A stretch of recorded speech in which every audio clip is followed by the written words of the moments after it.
Welcome back to Velshi and Rule. This morning, Georgia's controversial heartbeat law is being challenged in court by pro-abortion rights activists who call the law unconstitutional. The legislation, which is set to go into effect January 1st, effectively bans abortions at about 6 weeks into a pregnancy before many women even know they are pregnant. It is among the nation's strictest abortion laws. Joining me now, Loyola Law Professor Jessica Levinson. She's an expert on the Supreme Court where this case could ultimately end up. Jessica, good to see you again.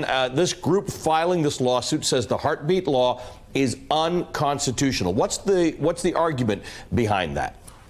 Well, I think the argument is that if you look, the one Supreme Court case that everybody knows is Roe versus Wade. Mm-hmm. If you look at Roe versus Wade, but more importantly, if you look at what's actually the standard now, which is a case called Casey versus Planned Parenthood that I know you've talked about, that this is actually an undue burden. And I think that that's right. My previous prediction, in part before Justice Anthony Kennedy retired, was that we were going to see essentially a death by 1,000 paper cuts approach to Roe versus Wade and Casey versus Planned Parenthood. That states would keep passing laws where, well, we're just going to restrict abortion in this way and just a little bit more and a little bit more to the point where it's just a hollow protection. But this is different. This is a full assault on Roe versus Wade. And that's what we're increasingly seeing from states. Let's talk about the states that do have these so-called heartbeat laws. We got them in Missouri, in Kentucky, in Mississippi, in Ohio, and in Georgia. There are other lawsuits that are being planned. If this is a death by 1,000 paper cuts on Roe v. Wade, are these lawsuits an effective way to push back against that?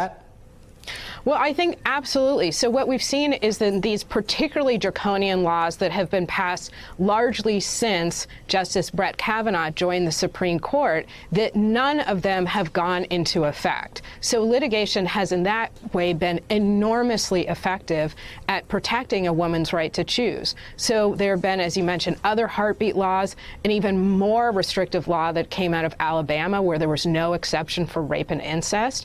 And what we've seen in all cases is that they have, again, not gone into effect. And so the question is, what's going to happen while these state laws work their way up the judicial system? And I think that the Supreme Court has been, we've seen, united in their desperation to avoid this decision, particularly, I think, as the 2020 election looms. But they can't do that forever. Hey, MSNBC fans, thanks for checking out our YouTube channel. Subscribe by clicking on that button down there and click on any of the videos here to watch the latest interviews and highlights. You can get more MSNBC for free every day with our newsletters. Just visit msnbc.com/newsletters to sign up now.